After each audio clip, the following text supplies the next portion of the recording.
నమస్తే, welcome to Rohini Krishna's world. Today's recipe బచ్చల కూర పప్పు అండి.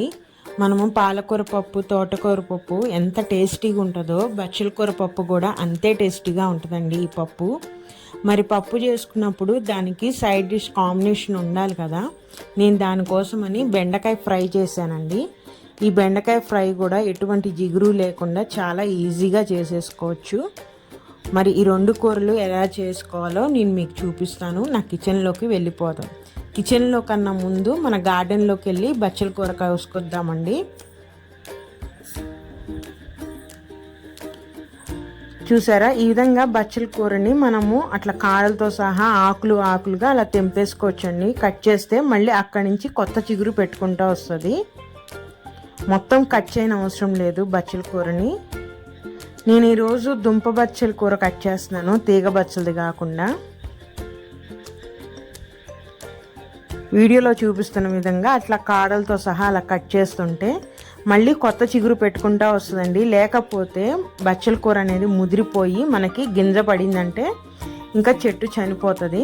చూసారా, నేను ఆకంతా కోసేసాను. చాలామంది బచ్చల కూర ఇష్టపడరండి, జిగురుగా ఉంటుందని. కానీ చాలా మంచిదండి బచ్చల కూర. ఈ వర్షాకాలంలో బాగా మనకి దొరుకుతుంది. కోసేసుకున్నాం కదా బచ్చల కూరని నేను కిందకి తెచ్చేసుకుని శుభ్రంగా క్లీన్ చేసేసి నేను సన్న ముక్కలుగా కట్ చేసి పెట్టేసుకున్నానండి. అలాగే దానిలోకి 2 స్పూన్ల కారము, పసుపు, ఒక 10 పచ్చిమిరపకాయలు, అలాగే 2 టమాటాలు, ఒక నిమ్మకాయ సైజ్ అంతా చింతపండు అండి. ఇవన్నీ వేసేసి ఒక 2 గ్లాసెస్ వాటర్ పోసేసి నేను ఉడకబెట్టుకుంటున్నాను. మిగతా ఆకుకూరల కన్నా బచ్చల కూర ఉడకటానికి టైం పడుతుంది. అందుకని ఫస్ట్ నేను ఈ విధంగా ఉడకబెట్టుకుంటున్నానండి.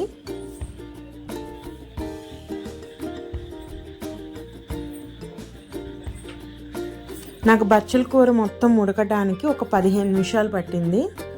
చూసారా, ఉడికిపోయింది బచ్చల కూర మొత్తము.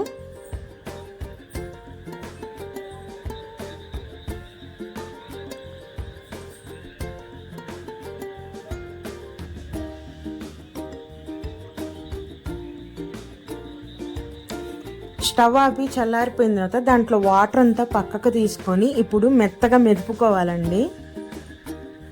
పచ్చిమిరపకాయలు, టమాటా, ఆకుకూర మొత్తం కలిసేటట్టు బాగా మెదుపుకొని ఇందాక తీసిన వాటర్ కూడా పోసేసుకొని ఇది పక్కకు పెట్టేసుకుంటున్నాను. ఇప్పుడు నేను పప్పు ఉడకబెట్టుకుంటున్నాను అండి. ఈసారి నేను ఎప్పుడు మనం ఎల్లో కలర్ కందిపప్పు కాకుండా ఈసారి నేను ఎర్ర కందిపప్పు తీసుకుంటున్నానండి. దీన్నే మసూర్ దాల్ అంటారు. కందిపప్పులో కూడా 2 రకాలు ఉంటాయి కదా. నేను ఎప్పుడు ఒకటే రకం వాడినండి. ఒకసారి ఇవి తెస్తే ఒకసారి అవి తీసుకొస్తాను. ఈ పప్పు టేస్ట్ కూడా చాలా బాగుంటుంది. హైదరాబాద్ కిచిడీలో వాడే పప్పు ఇదేనండి. వాళ్ళు మామూలుగా మనం రెగ్యులర్గా వాడే కందిపప్పు వాడరు. ఈ ఎర్ర కందిపప్పుతోనే చేస్తారు. ఇది ఇట్లా చూస్తానికి రెడ్గా ఉంటుంది కానీ ఉడికిపోయిన తర్వాత ఎల్లో కలర్లోకే వచ్చేసిద్దండి పప్పు.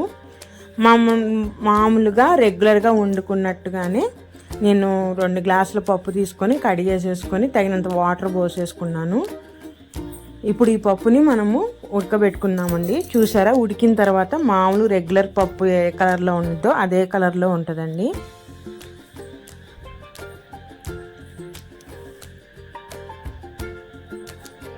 ఒకసారి ఈ పప్పును కూడా మెదిపేసుకుంటున్నాను మొత్తము.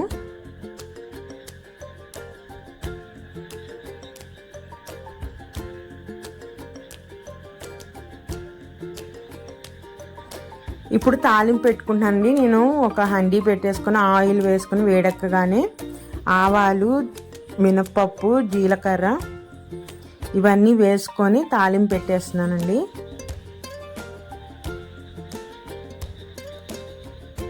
జీలకర్ర ఎప్పుడైతే వేగుతుందో నేను ఎమ్మటే ఎండుమిర్చి కూడా కట్ చేసి వేసుకుంటున్నాను.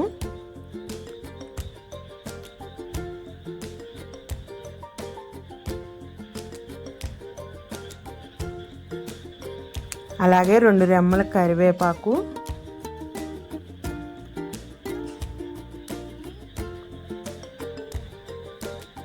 మీడియం ఫ్లేమ్లో పెట్టుకొని తాలింపును వేయించుకుంటే మంచి స్మెల్ వస్తుందండి. లేదంటే మాడిపోతుంది. కొంచెం కరివేపాకు వేగగానే వెల్లుల్లి రెబ్బలండి దంచి పెట్టుకున్నాను. ఒక 10 వెల్లుల్లి రెబ్బలు దంచి పెట్టుకుని వేస్తున్నాను. పప్పులో కంపల్సరీగా వేస్తానండి నేను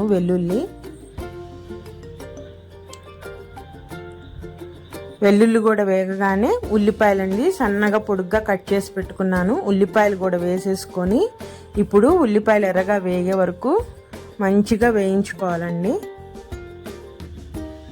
ఉల్లిపాయలు ఎప్పుడైతే వేయినాయో ఇందాక మెదిపి పెట్టుకున్న బచ్చల కూర టమాటా ఇది ఉంది కదండి, అదంతా తాలింపులో వేసేస్తున్నాను.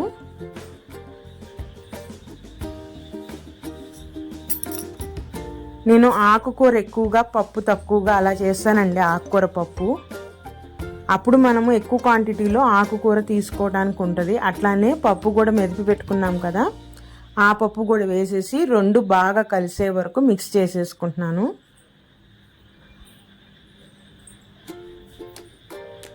కొంచెం వాటర్ పోసి మిక్స్ చేసేసుకొని సాల్ట్ కారము ఇప్పుడు వేసుకోవచ్చు అండి. కారం ఏమన్నా తగ్గినా వేసేసుకోవచ్చు.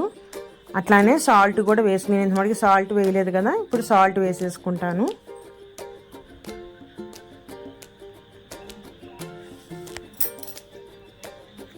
కలిపేసేసుకొని మూత పెట్టి హై ఫ్లేమ్ మీద ఒక 10 నిమిషాలు ఉడికించుకుంటే మన బచ్చల కూర పప్పు రెడీ అండి.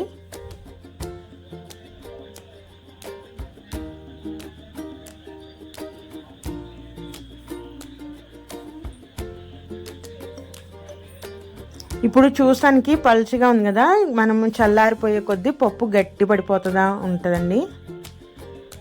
నాకు గట్టి పప్పు కన్నా కొంచెం ఇట్లా లూజ్గా ఉంటే ఇష్టము. మీకు ఎలా వీలైతే మీరు అలా చేసుకోవచ్చు.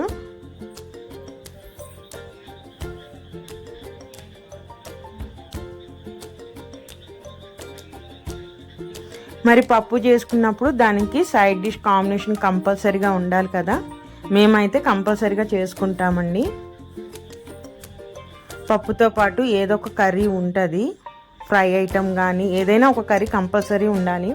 నేనైతే ఈరోజు బెండకాయ ఫ్రై చేస్తున్నాను. స్టవ్ వెలిగించేసి బాండీ పెట్టేసుకుంటున్నాను. నేను బెండకాయలు నైటే శుభ్రంగా కడిగేసి కట్ చేసి పెట్టేసుకున్నానండి.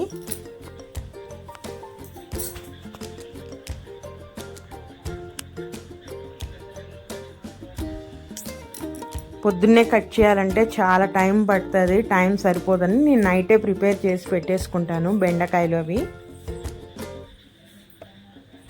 ఇప్పుడు బాణీలో 2 గరిటెలు నూనె పోసేస్తున్నానండి. నూనె ఎప్పుడైతే కాగుతుందో తాలింపు గింజలు వేసేస్తాను.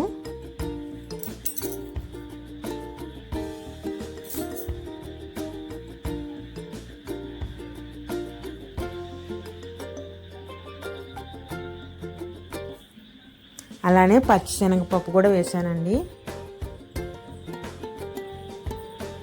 పచ్చిశనగపప్పు వేడగానే ఉల్లిపాయలండి సన్నగా కట్ చేసుకున్న ఉల్లిపాయలు కూడా వేసేసి వేయించేసుకుంటున్నాను. అలానే కరివేపాకు కూడా. ఉల్లిపాయలు కొంచెం వేగగానే ఇంకా మనం బెండకాయలు వేసేసుకోవచ్చు.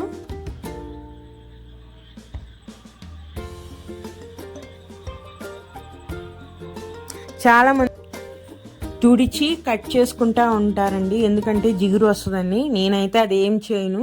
శుభ్రంగా బెండకాయలు కడిగేసేసుకున్న తర్వాత నేను కట్ చేసేసి ఇట్లా సన్న ముక్కలుగా నేను ఫ్రిడ్జ్లో పెట్టేసుకుంటానండి.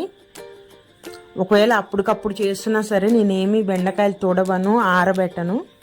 ఇప్పుడు తాలింపులో బెండకాయలు వేయగానే మనము మొత్తం ఒకసారి తాలింపు మొత్తం బెండకాయకి పట్టేటట్టు ఒకసారి కలిపేసుకొని మీడియం ఫ్లేమ్లో పెట్టేస్తానండి. హై ఫ్లేమ్లో పెట్టను. పెట్టేసి ఇప్పుడు 1 స్పూన్ పసుపు వేసి పసుపు అంతా బెండకాయకి పట్టేటట్టు ఒకసారి కలుపుకోవాలి.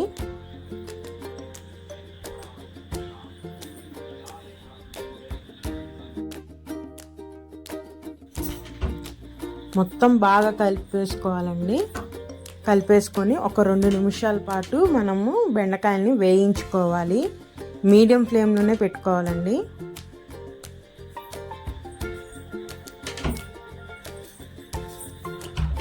అట్లా 2 నిమిషాలు వేయించుకున్న తర్వాత నేను కర్రీకి సరిపడా సాల్ట్ వేసేసుకుంటున్నాను.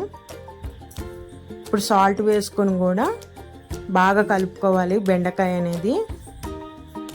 సాల్ట్ వేస్తే జిగురు వస్తుంది అంటారండి, ఏమి రాదు. అట్లా బాగా సాల్ట్ కలిపేసుకున్న తర్వాత మళ్ళీ సేమ్ 2 నిమిషాలు వేయించుకోవాలి బెండకాయని.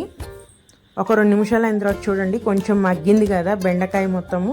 చూడండి ఎటువంటి జిగురు లేదు, లైట్గా ఉంది అంతే. ఇప్పుడు మనం కారం వేయగానే ఆ జిగురు కూడా పోతుందండి. ఇప్పుడు నేను కర్రీకి సరిపడా కారం వేసేసుకుంటున్నాను. మీడియం ఫ్లేమ్లో పెట్టండి, హై ఫ్లేమ్లో పెడితే అడుగున పట్టేస్తుంది, మొత్తం మాడిపోతుంది. ఇప్పుడు కారం కూడా వేసుకొని కర్రీ అంతా కలిసేటట్టు బాగా కలిపేసేసుకోవాలి. ఇప్పుడు నేను మూత పెట్టేసుకుంటానండి. మూత పెట్టేసేసి ఫ్లేమ్ నేను సిమ్లో పెట్టేసుకుంటాను. ఈ విధంగా ఒక 5 మినిట్స్ పాటు మనం వేయించుకోవాలండి, సిమ్లోనే పెట్టాలి. ఒక 5 మినిట్స్ తర్వాత ఒకసారి మూత తీసి చూద్దాము. ఒకసారి కలిపేసుకుందాం మొత్తము, ఇంకొంచెం వేగాలండి. ఒకసారి బాగా కలిపేసుకొని అడుగు నుంచి మళ్ళీ మూత పెట్టేసేసుకొని ఒక 5 మినిట్స్ కనుక మనము ఫ్రై చేసుకుంటే మన బెండకాయ ఫ్రై రెడీ అండి.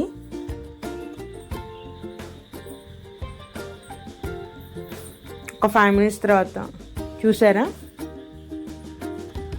ఏమాత్రము జిగురు లేదు, ఎంత పొడి పొడిగా ఉన్నదో చూపిస్తాను. చూసారా ఎంత పొడి పొడిగా లాడుతుందో బెండకాయ ఫ్రై అనేది. చూసారా ఎంత ఈజీగా మనం బెండకాయ ఫ్రై చేసుకోవచ్చు.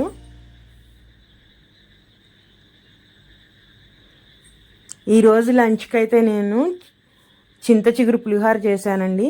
అలానే రైసు, పప్పు, బెండకాయ ఫ్రైతో మా లంచ్ పూర్తయింది.